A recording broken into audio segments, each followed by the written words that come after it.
Hello, everybody. Welcome back. I'm sorry we are late again.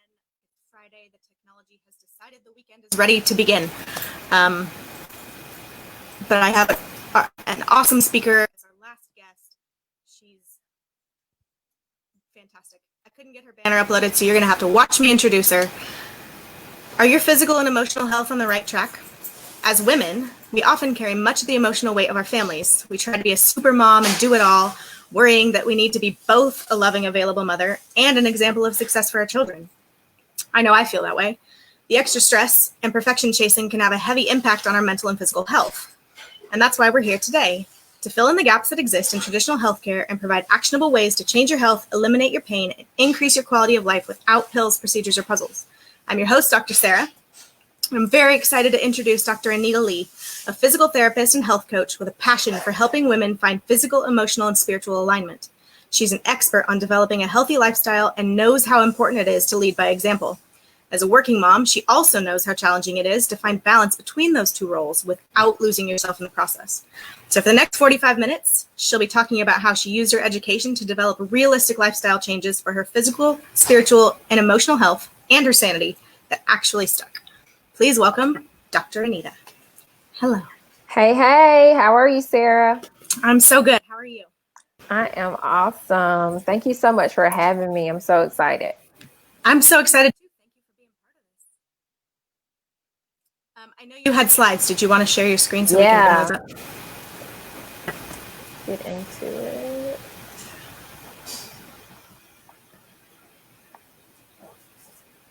Perfect. I will pull these up and let you go. All right. Good morning or good afternoon, whatever time you're watching this. Once again, I am Dr. Anita Lee. I am a physical therapist and a wellness coach. And today I'm going to be talking about physical and emotional alignment. And this is just a little disclaimer saying that everything that I'm going to be talking about today is going to be generalized in nature. So make sure that you are in close contact with your health professionals so that if there's anything that's going on with you, make sure that they're involved in your care and that you're getting exactly what you need.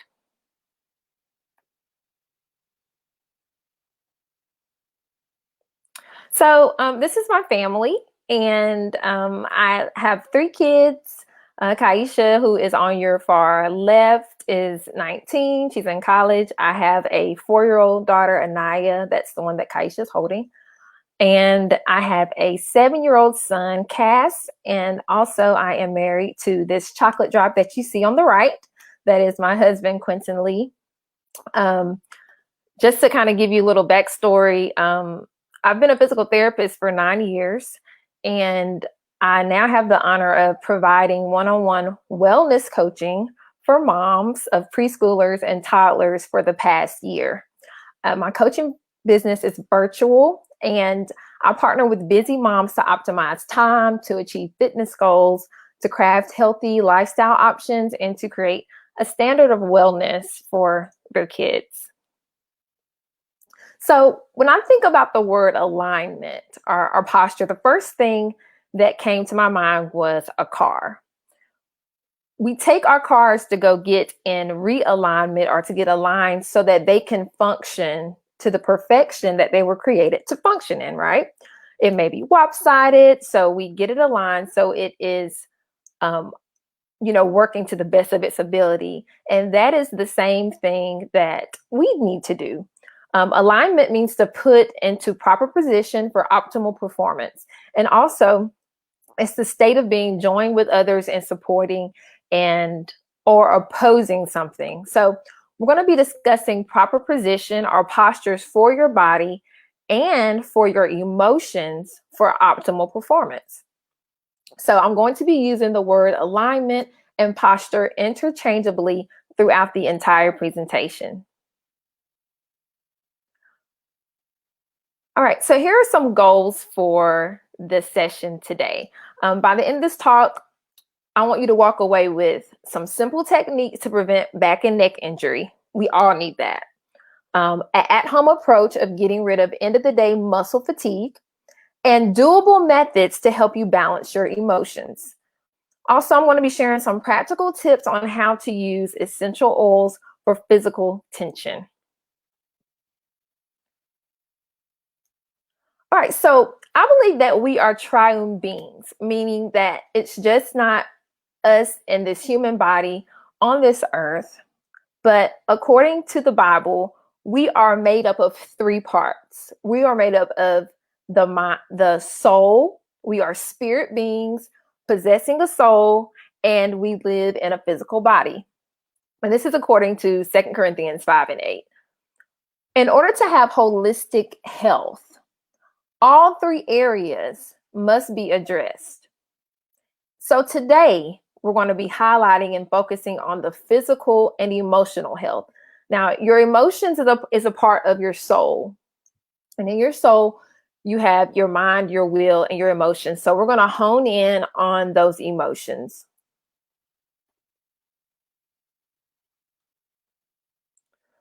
All right, so let's first talk about the physical.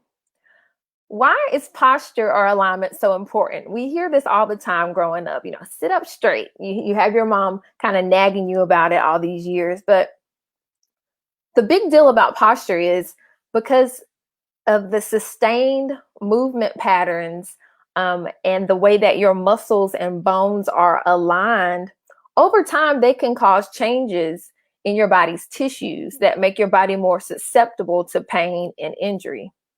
So over time, those micro traumas may cause even more dysfunctions in your muscles and how your joints feel, your ligaments, and fascial tightness in your fascia, which Dr. Sarah has so eloquently explained.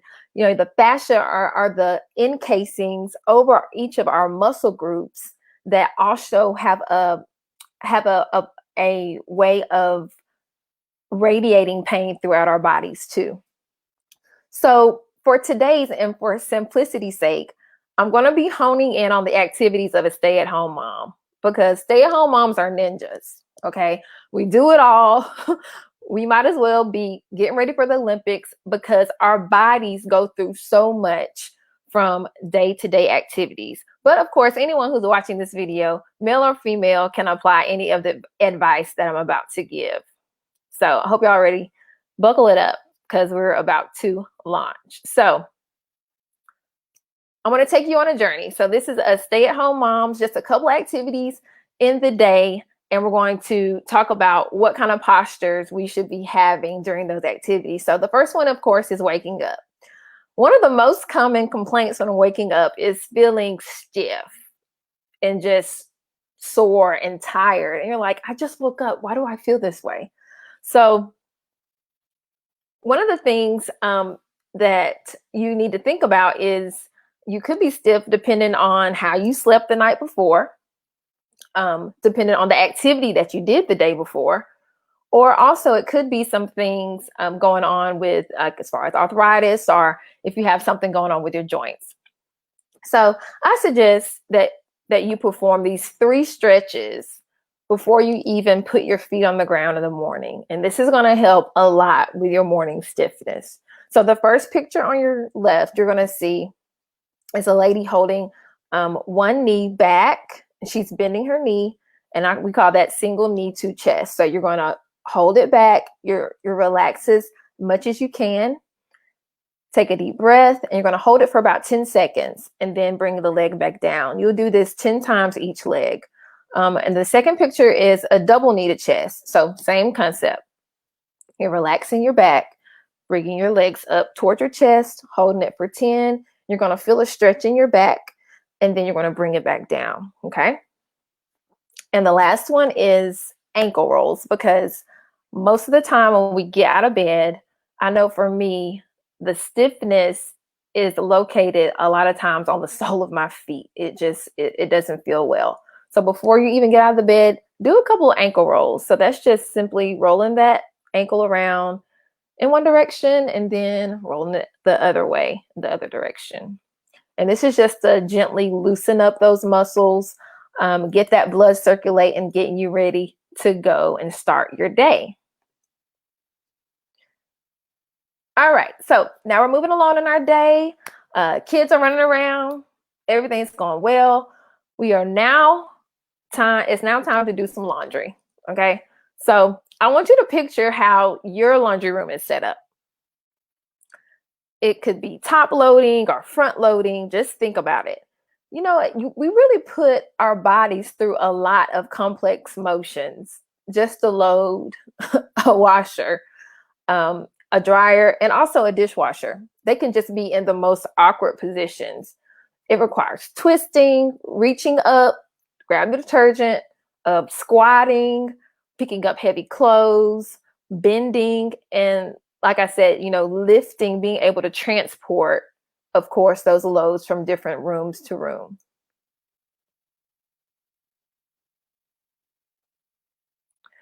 And also, laundry is a great way to get that quick cardio burst in if you want to dance like my guy right here. He's getting it in. I love it. So you can try that too. Go ahead and get some exercise in while you're doing your laundry. That always works. So let's talk about optimal body alignment for this specific activity. So first we want to contract at the core muscles. So when you hear people say core muscles, that is just simply the muscles on your belly. So before you squat, take a deep breath in. Go ahead and do it now if you're watching. Put your hands on your belly. You're going to take a deep breath in. And when you blow out,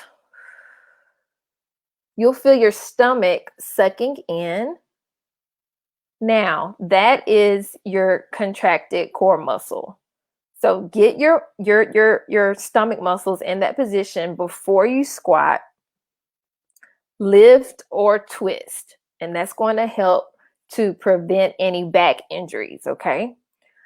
All right, number 2, if you're lifting a basket off the floor, hold that object as close to your body as possible, just like this picture that I have right here. So see how her back is in a neutral position. She doesn't have it super arched, or she's not bent over like this over the object. She has that back aligned in a neutral position. She's getting as low as she can. And then she's using her legs to push up and to put the clothes on top of the dryer or whatever it is. And you can also use this same thing or this same technique when you're lifting up your kids. Soon you're gonna start doing this so much that you won't even notice you're doing it. It's gonna become, second nature to you, and that's what you want to get to, being able to stabilize that core and using those legs when you're lifting people up off the floor, kids up, or baskets up.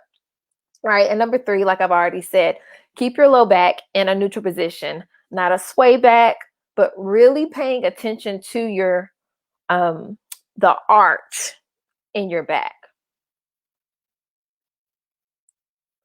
Okay, so I know that most of us, because of quarantine during this time, have been at home. We've transitioned, and now we're kind of used to working on our computers for the most part. So I want to kind of speak into proper positioning for your body while you are at the computer or at work. This increased screen time, guys, has really been horrible for our posture. And I want to show this right here. Wendy's getting it in down there. When you look at this top diagram, I thought this was so interesting. This is from the Ontario Chiropractic Association. Prolonged neck flexion is directly correlated with increased weight felt on your joints and disc throughout your entire spine. So the more that you hold that phone here and you're down and you're texting or on Facebook or whatever, you are putting your joints in with extra pressure on top, unneeded pressure that you don't need. And also, I have a picture right here of optimal position where you're sitting up straight, you have that computer nice and tall at eye level, you're not bending forward, and your hands are at, your elbows at 90 degrees. Feet are on the floor, and if your chair is too big, make sure you put something up under your feet. Those are some great techniques to prevent that end of the day muscle tightness but from looking at the computer all day. All right, so here are some considerations for your work posture. You always want to support the lordotic curve. Lordotic curve is the curve of your low back, okay? There's one really, really great tip that I love to tell all of my patients, and that's to sit on a half pillow or a small pillow. So what you do, I have a pillow actually right here, a little pillow. I take the pillow and you're going to put it on the back half of the chair. Okay, so you're putting it underneath your bottom, but scoot it back toward the back of the chair so that your sit bones are resting comfortably on it. Okay. And you'll notice when you do this that your lumbar spine is automatically going to get in the right alignment. I promise you, it's amazing. It's already going to get into that neutral position where you don't feel strained or you don't feel like you are just struggling to maintain that correct posture. So try that. All right. Number 3 is stand up from time to time. Move your body in order to prevent any soreness or stiffness. All right. And 4 is sitting on a therapy ball. Ever since I started having kids, I have had a therapy ball. We have multiple therapy balls in our house, and I still use them to this day. If I'm folding clothes or I just don't want to be in like a stagnant state, I'm going to sit on a therapy ball, rock my hips, move them around, and it just relieves so much tension that you feel in the pelvis and the back region. And also, number 5 is to consider a standing desk. A study by the Applied Ergonomics concluded that sit to standing desks seem most effective for discomfort and least for productivity. But further study is needed to examine the long-term effects and to determine clinically appropriate dosage for the workstation setup. So it does help for discomfort when you are working from a standing position instead of sitting long all day. All right, so it's lunchtime. Feeding the kids. Kids have ate. They are good. You've ate. So now you are enjoying that midday cup of joe. And we all know after the coffee is going to come, it's time to poop. It's time to let it go. Just like Frozen. Sorry. All right. So don't be weirded out by this. I love talking about poop and all of the weird things that people don't like talking about. So, because we all have to do it, so let's address it. There is an optimal body position for bowel movements. This is a common posture for Americans while on the toilet. So, hands on the phone, you're looking at your phone, you're taking care of your business. Notice that her low back is flexed and her hips are internally rotated. Okay? So, in the Eastern world or in our country, squatting, I'm sorry, not in the Eastern, in the Eastern world, squatting low is actually most common. But in the Western world, we don't squat anymore while we use the bathroom. So I want to talk about squatting. So one way to get a similar squatting position, since we do have toilets, we sit on them. But one way to get in a similar squatting position is to achieve greater hip flexion by putting your feet up on a stool. So simple.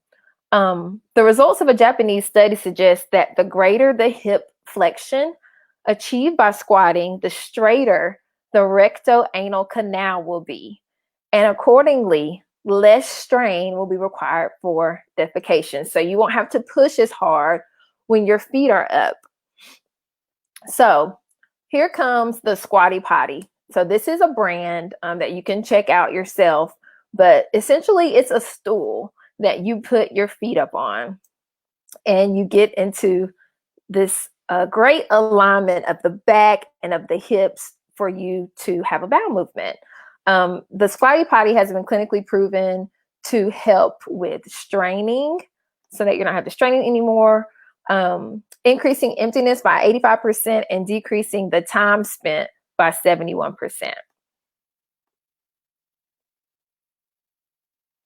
All right, so it's the end of the day. We're fast forwarding to the end of the day. Dinner is done with the kids, and you are in the home stretch to get into the bed. But before you aim that head to the pillow, I want to show you 3 specific tools that I like to use to get rid of that end of the day fatigue and tightness that may be present in your back, your mid back, and your low back. All right, first up, let's talk a little bit about essential oils. And guys, if you know me, you know I get excited about essential oils because I think they are God's gift to us for so many ailments and so many things and just normal day-to-day occurrences. So oils got me like Carlton. All right. So first up, using essential oils is as a natural solution for better muscle relaxation and sleeping. And this is how you're going to start using essential oils on the regular. All right, so I'm just going to highlight 3 of them today. When you're applying essential oils topically, I suggest that you dilute the oil to start out, and you can use a carrier oil. So avocado, whatever you have on hand, avocado oil, olive oil, coconut oil is great. And then you're going to drop your essential oils within that to apply topically on the skin. Also, there are differences in the quality of the oil depending on who creates it. And I'll be happy to share my recommended brand at a later time. So let's look at a couple of studies. A randomized control study in 2015 revealed that postpartum mothers that inhaled lavender, all they did was smell it. They had it on some cotton and they started to smell it 4 times a week for 8 weeks, showed a significant improvement in the mother's sleep quality. So that's just one study used that shows how powerful lavender oil is. Lavender is a great oil to use on your skin or in the diffuser or inhaled in order to help with relaxation and sleep. All right, the next one is helichrysum or helichrysum, and this helps with pain. According to the Life Science book of essential oils, this is one of the most effective essential oils for blocking pain.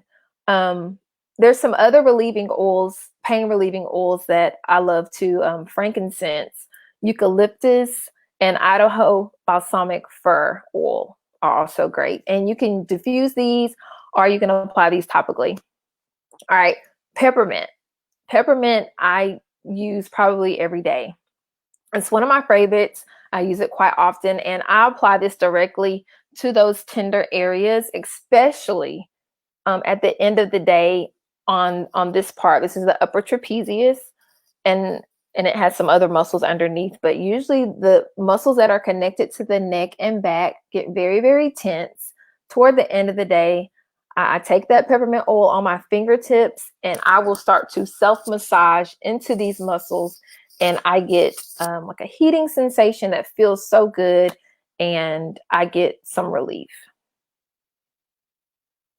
All right, one more thing that helps with this, end of the day fatigue is to stretch the mid back. The mid back is it's just a weird place to stretch sometimes because it's right in the middle. So I'm talking about specifically this area between your 2 shoulder blades, okay?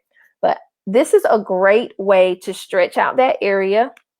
It's called self-traction, and I'm going to walk it through. Step 1, what you're going to do, you're going to stand between the backs of 2 chairs, and I have a picture here that you can look at. Keep your elbows locked out straight. Bend your knees so that your body sinks. All right. And then you're going to be in alignment so that your knees stay in front of your trunk, just like the gentleman is doing right here in the picture. Once you get to that position, hold it for 20 to 30 seconds, and you will feel space starting to come between those little vertebrae in your mid back. And also, make sure, like, after you do the stretch, make sure that you're not bending over, picking things up, because you want to maintain that result or that feeling for as long as you can. All right, so let's go back to our holistic diagram that we showed at the beginning. Now we're going to talk about balancing and aligning your emotions for holistic health. All right, a shift in emotions from negative to positive is normal. That is life. But when you experience negative ones for long term, it can really have major health implications. And I love this quote by Pete Scazzaro.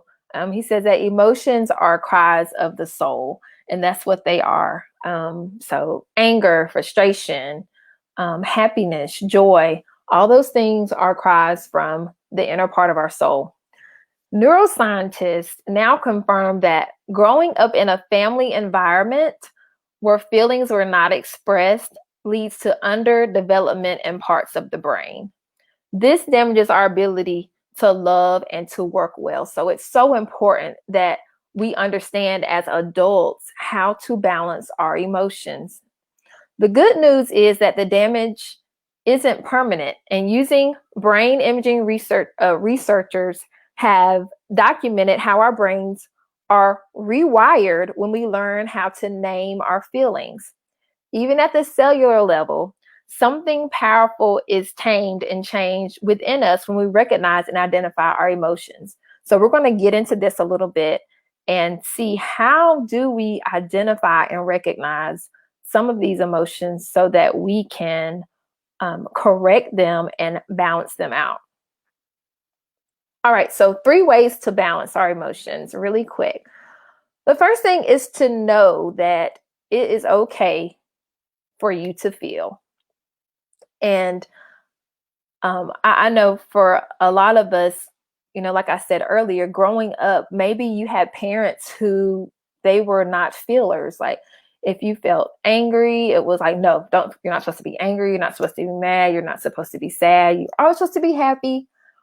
And so it's difficult for us to identify what we're feeling and if it's okay. So I'm letting you know that it is okay. Where do emotions come from anyway? And what better way to learn how to balance these emotions than to look at the one who created them, and that's God. He created us with these feelings. And I always like to look at the Bible because I think it's a great spiritual reference, but also it's a great historical reference, and we can see the examples of real people who express their emotions, including Jesus. And it's just so great to look at as an example. So like I said, even Jesus, he didn't deny his angry expressions or even his sadness. You got Lamentations. Lamentations is a whole book full of deep anguish. Okay. King David, he wrote songs of joy on one part of the chapter, and by the end of the chapter, he was complaining. So it's okay for you to feel. All right, number 2 is name your feelings by writing in a journal or as part of time with God. So of course there's hundreds of adjectives to describe how you're feeling, but just to get started, the main feelings that we have are anger, fear, disgust, sadness, and happiness. So write those feelings out. Some good journal prompts would be, ask yourself, what am I feeling? What am I feeling about that feeling? Like, what am I sad about? What am I glad about? What am I angry about? What am I anxious about? Where in my body am I feeling tension or stress? And just write that out and jot it out. Don't try to numb your emotions. Write how you feel and not what you think. And when you start letting yourself feel those things, that's when, God will draw near and he will help you to get through those tough emotions. All right. And the last one is seek feedback about your emotions from a variety of sources. So these are friends or colleagues that you, of course, trust with these, deep feelings. Your pastor, counselor, a wellness coach, a mentor, Getting input from one person may be biased, so it's always wise to seek out multiple people that will love you through it. And I didn't create a slide for this, but I have a couple of minutes, so I do want to talk about essential oils a little bit and show you that it's such a gift from the Lord, how he put plants to help with our emotions. There's a study at the University of Vienna that shown some essential oils and their primary constituents, that's the chemicals that make up the oil, that they can stimulate blood flow and activity in the emotional centers of the brain. So that's the limbic system of the brain that we have. That's where our emotional feelings are controlled. All right. And of course, lavender is number one on this again. Lavender is a power oil. Another study, the International Journal of Psychiatry and Clinical Practice reported that taking lavender can help alleviate anxiety and depression. The study also showed that there were no adverse side effects from using lavender oil to treat anxiety and depression. Another good one is frankincense. Frankincense, there was a study with hospice patients that were given hand massage just with some sprinkles of frankincense oil. So they got the oil, started massaging their hand with some almond oil, and the patients who received the aromatherapy hand massage reported less pain and depression, concluding that aromatherapy massage with the essential oils is more effective for pain and depression management than just massage alone. So, and that's pretty big. That's pretty noticeable. And that blend that they used in this study was frankincense, lavender, and bergamot. All right. And the last oil that I love for emotional support is Liang Liang. A 2018 study published in the Journal of Ethopharmacology found that evidence that has a positive anti-anxiety effect due to influencing processes in the hippocampus region. So that hippocampus region is a part of the limbic system where our emotion control is stored.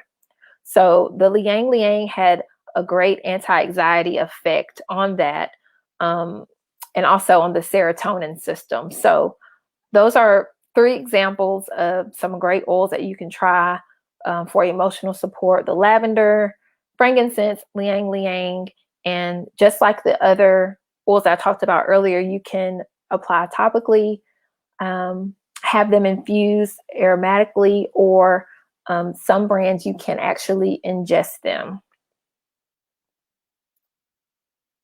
And if you feel like you are just overwhelmed by trying to get your health journey started and you're like, I know I've got to do better for myself and for my kids, you don't know what fitness routine is most effective, and you need clear direction about oils to use, or how to maintain your energy level, doing all the things that we have to do as moms, and maybe you just don't have that inner peace. Maybe your emotions are all over the place and you notice that they're negative, 98% of the time. If you're ready for that real transformation, I would love to have a heart-to-heart with you. And my heart-to-hearts, as I like to call them, are a free 30-minute consultation where we can get clarity on your health goals and we can give you action steps to obtain them. And I'm going to put that link. Of course, the link is on my website for the free heart-to-heart calls. And here's my information if you'd like to get in contact with me.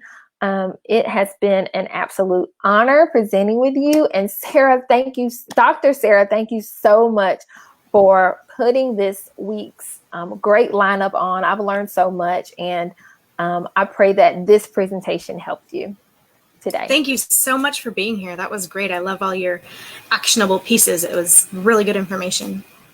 Thank you. Thank you for having me. Yeah. If you guys come up with any questions, I didn't see any come through yet, but if you catch the replay or you're watching later, throw those comments up on Facebook, or you can contact Dr. Lee. I know we have a freebie for her, so that'll be going out with the replays as well. But she's easy to get in contact with. You can find her everywhere, put it on Facebook, ask those questions, because you really need support. Like she said, you need that support when you're trying to make changes and reestablish those healthy habits, and that's what we're here for. So that's right. Thank you so much. You're welcome. Thank you so much for taking this on. I think it has been a total success, and we need to, especially as healthcare providers, we need to always have preventative measures available for the people that we come in contact with in our community. So thank you, and I'm looking forward to more things of this nature. Yeah. All right. Well, thanks again. I'm going to say goodbye to you for now. And I will see you guys in a few more hours for our last live stream of this event. So come back at 5 p.m. Central and we'll be wrapping things up.